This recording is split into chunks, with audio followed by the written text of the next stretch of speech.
Olá, viajante, espero que esteja tudo bem contigo. A gente vai falar nesse vídeo sobre os custos de viagem e um pouquinho sobre a viagem de carro do Rio de Janeiro até a Chapada Diamantina.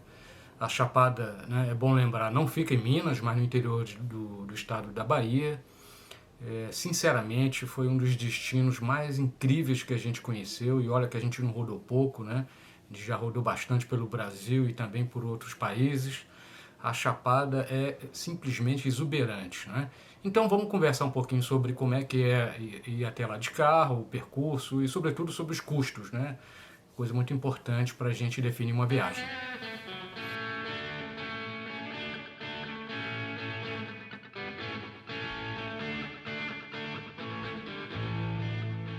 Bom, então vamos lá. A gente saiu do Rio de Janeiro, da cidade do Rio de Janeiro, e fomos direto para Lençóis, né? Lençóis, para quem não sabe, é uma cidade, me parece que é a cidade mais importante ou a com melhor infraestrutura para receber viajantes, turistas na região, né? Então a gente seguiu aquilo que as informações que nós encontramos em outros blogs, por parte de outros viajantes, e fomos para Lençóis, adoramos Lençóis, é uma cidade, uma atração à parte, né? Então, qual foi a nossa estratégia, né? A gente quis fazer essa viagem com tranquilidade, né? Significa que a gente não fez deslocamentos assim muito longos, né? Fomos aí numa média de 600 quilômetros por dia, né? O que é bem razoável, de maneira que a gente saía cedo, né? E chegava aí por volta de uma da tarde, 2 horas da tarde, em um determinado destino, dava tempo de rodar ali um pouquinho a região e, sobretudo, descansar, né? A gente não queria forçar a barra e, sobretudo, a gente não queria dirigir à noite, né? Isso me parece um conselho muito importante, né? Então, o que, que a gente fez? A gente fez essa viagem em duas paradas, né? Em dois lugares para descanso, né? O primeiro deles foi em Governador Valadares, né? É uma cidade muito conhecida, né, em Minas Gerais. Ali foi um ponto de descanso e pernoite, né? Rodamos cerca de 600 quilômetros, né, até lá, né? E como eu disse, chegamos aí no meio da tarde, 2 horas da tarde, almoçamos e seguimos viagem, né? Dali a gente foi até Vitória da Conquista, né? E aí já no estado da Bahia, foram 525 quilômetros, também com razoável tranquilidade, né? É preciso notar que esse percurso todo a gente escolheu fazer pela BR-116, né? É uma BR que, se você colocar no mapa, né, botar no Google Maps, você vai ver que é o caminho, né, apontado pelo Google Maps mais curto a fazer essa trajetória, né, do Rio até Lençóis. E além de ser mais curto, tem uma outra vantagem que são poucos pedágios, né? Nós encontramos pelo caminho apenas 2 pedágios, mais adiante a gente fala um pouquinho sobre eles, né?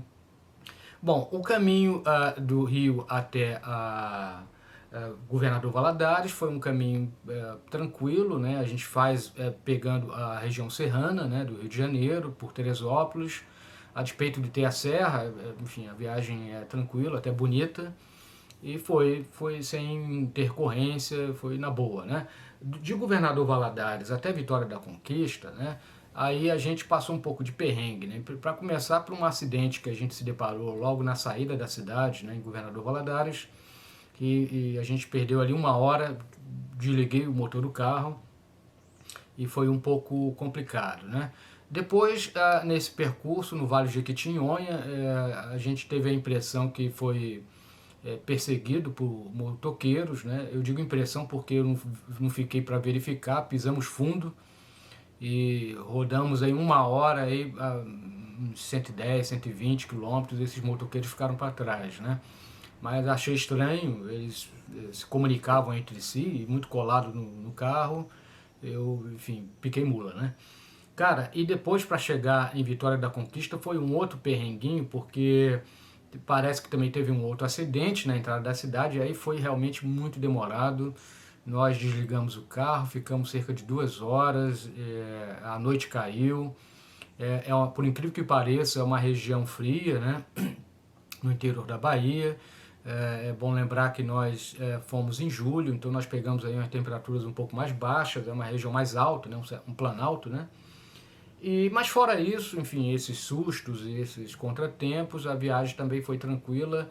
pernoitamos em Vitória da Conquista. Mais adiante eu posso falar um pouquinho também de hotéis, né? A gente fez uma opção por hotéis simples, digamos assim, beira de estrada, né? Arrumadinhos, seguros, mas assim, a ideia era realmente descansar, né? Aí dali nós pegamos o caminho até Lençóis, foram mais 400 quilômetros, né? Aí numa BA, e a estrada é bastante ruim, né? Alguns trechos assim você tem que estar andando ali a 30 quilômetros, né? Muito buraco na pista, né? O nosso carro é um pouco mais alto, a gente sentiu alguma dificuldade, mas a gente viu pessoas com um carro baixo, enfim, um carro mais assim de passeio, fazendo o percurso sem problemas, que, enfim, se supõe que dá para ir na boa, e dá mesmo, né? Assim, o negócio é você pisar devagarzinho e com mais tranquilidade, né? Esse último trecho, né, ele é incrível, né? Ele é muito esburacado, assim, sob esse ponto de vista é ruim, mas as paisagens, cara, assim, você vai começar a ver a Chapada, né? Ela vai se construindo aos poucos, né?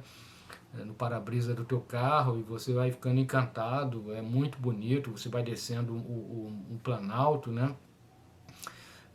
E vai vendo aquela paisagem assim meio lunar, né? É um negócio realmente inesquecível, assim, a gente amou demais, né?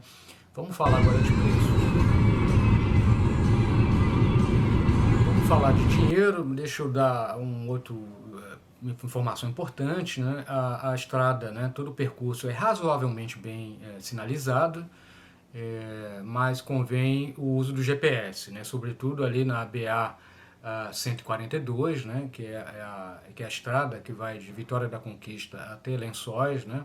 Como eu já comentei, é uma estrada bastante ruim, tem alguma sinalização, mas às vezes coberta por mato, enfim. A segurança mesmo você vai ter usando o GPS, e foi assim que a gente foi com muita tranquilidade, né? Nós fizemos esse caminho com um carro, né? Essa é uma ressalva importante para você fazer seus cálculos, né? O nosso carro é motor diesel, né? O diesel é um pouco mais em conta que a gasolina e o álcool, e o carro a diesel também ele é mais econômico, né? Ele tem uma boa relação litro e quilometragem, né?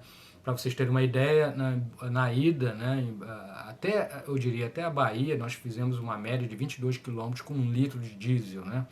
Depois aí, como eu falei, a estrada vai ficando muito irregular e é uma região mais de subida, né? E aí a nossa média caiu para 17,5 quilômetros com 1 litro de diesel, o que é também bastante razoável, né? Então, para vocês terem uma ideia, nós desembolsamos exatamente R$ 594,85, né? Vamos arredondar, R$ 600 nós gastamos com combustível para rodar um pouco mais de 3.000 quilômetros, né? Nós fomos e voltamos, né? Um pouquinho mais, nós rodamos também um pouco ali a região de Lençóis, né? Então foi aí, arredondando um pouquinho mais de 3.000 quilômetros, né? Nós gastamos 2 pedágios, né? Passamos por 2 pedágios, um em Vitória da Conquista, logo na entrada na cidade, outro em Teresópolis, né? E gastamos R$ 48,80, né? Com pedágios, com estadia, né? Lembrando que nós ficamos em localizações assim, hotéis, né? Muito simples, né? Mas com café da manhã, né? Enfim, limpos, seguros, não temos nenhuma queixa sobre os lugares que nós escolhemos. Quem quiser conhecer um pouquinho melhor esses lugares, nós temos no nosso canal uma playlist só de hotéis. Então todos esses lugares nós filmamos e comentamos, então quem quiser dar uma olhadinha vale a pena. Nós gastamos, né? Quando eu falo nós, eu estou me referindo a um casal e uma criança, né? Então é um quarto triplo, né? Nós gastamos R$ 1.246 com estadia no percurso, né? Lá na Chapada, né? Ficamos lá 4 dias e na volta, né? Então a gente está falando aí, para vocês terem uma ideia, um pouco mais de 10 dias, né? Nós gastamos R$ 1.246, né? Com a alimentação, né? Durante, né, todo esse percurso também, nós gastamos R$ 480,13, né? É bom também destacar o fato que nós lá na Chapada, né, em Lençóis, mais exatamente, nós alugamos uma casinha, né, um apartamento, e isso também significou boa economia, né? Lençóis, para quem não conhece, é uma cidade assim, estritamente turística, né? Impressiona a quantidade de estrangeiros, né? Sobretudo franceses, ou falantes de língua francesa na região. né? Então, assim, a gente frequentou restaurantes e tudo mais, mas assim, considerando a média de preços locais, a gente tem a impressão que é caro, né? É acima da média, né? É uma cidade simples, mas ela tem uma rua, né? Tem uma regiãozinha dessa cidade que é super bem transada, né? Assim, lembra até um pouco Paraty, né? E como eu disse, muito habitada ali por turistas e estrangeiros, o que significa que os preços dão uma subida, né? Então, se você for passar nessa região todo dia comendo em restaurante, cara, vai sair mais caro, né? Então, como a gente alugou uma casa, né, um apartamento, a gente foi para supermercado. Então, a gente fazia uma refeição, né, nesse apartamento, comprava coisa fácil de fazer, macarrão, enfim, uma carne, um bife, uma coisa assim, a gente fazia, o que significa que a gente baixou um pouco a média dos gastos na região. O total, né, que a gente gastou nessa viagem, né, foi de R$ 2.369,78, né? Que já subiu um pouquinho aí para arredondar, R$ 2.400, né? Nós gastamos, né, uma família, né, um casal e uma criança de 10 anos, né, para ir e voltar de carro, né? É um valor razoável, foi uma viagem absolutamente esplêndida, né? A gente gostou demais.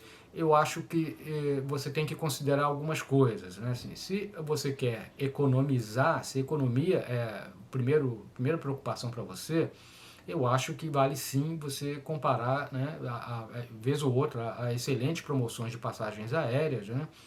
E você vê como é que você faz isso, eventualmente pode sair mais barato de avião, né? A Vitória da Conquista tem um aeroporto, né? Que por acaso, quando nós estávamos lá, estava exatamente inaugurando esse aeroporto, né? Então, uma possibilidade é ir para a Vitória da Conquista, aí ali sim você alugar um carro, né? Para ir para a Chapada, né? Me parece que alugar um carro é uma ideia razoável, né? Você pode, é claro, ir para a Chapada, né? De ônibus, né? Mas você vai ficar refém das agências, né? E os passeios não nos pareceram nada baratos, né? Porque você não consegue fazer nada sem veículo lá, né? Você vai ficar, então, dependendo dessas agências. Se você quiser mais autonomia, né? E se você tiver em grupo, sobretudo, né? Tiver um grupo de pessoas, cara, você pode, né, alugar um carro e baixar os custos de viagem e ter autonomia para os horários e destinos que você quer fazer, né? Se você quer economizar, né? A economia continua sendo uma coisa importante para você, mas você também quer viver uma aventura, digamos assim, né? De conhecer um pouco o país, né? Se deparar com um percurso que você vê a paisagem se transformando, né? A Mata Atlântica ficando para trás, o Cerrado começando a surgir, né? Aí é uma experiência de Brasil, digamos assim. O carro é imbatível, né? Então você tem que ver o que você exatamente quer fazer e colocar no papel, né? Então, resumindo, nós gastamos aí R$ 2.369 e valeu a pena demais, curtimos demais. Espero que você tenha disposição para fazer sua viagem à Chapada, você não vai se arrepender. Gostou do vídeo? Então já deixe seu like, se inscreve no canal se você ainda não for inscrito e até o próximo voo!